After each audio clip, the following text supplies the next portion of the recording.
നമസ്കാരം. ഒരു കുടുംബം സന്തോഷത്തോടെ മുന്നോട്ടു പോകണമെങ്കിൽ അവിടെ വലിയ വീടോ പണമോ മാത്രം പോരാ. പകരം പരസ്പരമുള്ള വിട്ടുവീഴ്ചകൾ ഉണ്ടാകണം.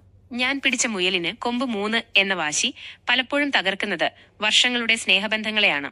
നമ്മുടെ പ്രിയപ്പെട്ടവർക്ക് വേണ്ടി ഒന്ന് തോറ്റുകൊടുക്കുന്നതിൽ എന്ത് വിജയമാണുള്ളത്? നമുക്കിന്ന് ചർച്ച ചെയ്യാം. 1. ബന്ധങ്ങളിൽ ജയിക്കാൻ നോക്കരുത്. Don't try to win arguments. നമ്മൾ പുറത്തുള്ളവരോട് തർക്കിക്കുന്നത് പലപ്പോഴും ജയിക്കാനാണ്. എന്നാൽ വീടിനുള്ളിൽ പങ്കാളിയോടോ മക്കളോടോ തർക്കിക്കുമ്പോൾ നമ്മൾ ജയിച്ചാൽ തോറ്റുപോകുന്നത് നമ്മുടെ ബന്ധങ്ങളാണ്. ഒരു വഴക്ക് നടക്കുമ്പോൾ ഒരാൾക്ക് മിണ്ടാതിരിക്കാൻ സാധിച്ചാൽ അവിടെ വലിയൊരു ദുരന്തം ഒഴിവാകും. സ്നേഹമുള്ളവർക്ക് വേണ്ടി തോറ്റുകൊടുക്കുന്നത് ഒരു കുറച്ചിലല്ല, മറിച്ച് വലിയൊരു മനസ്സാണ്. 2. കുറവുകളെ അംഗീകരിക്കുക. Accept the imperfections. തികഞ്ഞ ഗുണങ്ങളുള്ള ഒരു മനുഷ്യനും ഈ ഭൂമിയിലില്ല.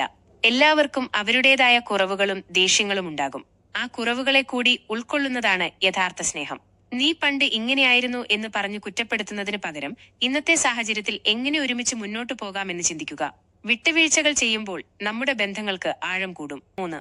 മക്കൾ പഠിക്കുന്ന പാഠം. Lesson for children. മാതാപിതാക്കൾ പരസ്പരം ബഹുമാനിക്കുന്നതും വിട്ടുവീഴ്ച ചെയ്യുന്നതും കണ്ടാണ് മക്കൾ വളരുന്നത്. വീടിനുള്ളിൽ എന്നും കലഹമാണെങ്കിൽ അത് മക്കളുടെ സ്വഭാവത്തെയും ബാധിക്കും. സമാധാനമുള്ള ഒരു വീട് അവർക്ക് നൽകുന്ന സുരക്ഷിതബോധം വളരെ വലുതാണ്. നാളെ അവർക്കും നല്ലൊരു കുടുംബം കെട്ടിപ്പടുക്കാൻ നിങ്ങളുടെ ഈ പെരുമാറ്റം മാതൃകയാകും. 4. ക്ഷമിക്കാൻ പഠിക്കാം. Learn to forgive. മനസ്സിൽ പക വെച്ചുകൊണ്ട് ആർക്കും സന്തോഷമായി ഇരിക്കാൻ കഴിയില്ല. ചെറിയ തെറ്റുകൾ ക്ഷമിക്കാനും മറക്കാനും ശീലിക്കുക. ഇന്നലത്തെ വഴക്കുകൾ ഇന്നത്തെ സമാധാനം നശിപ്പിക്കാൻ അനുവദിക്കരുത്.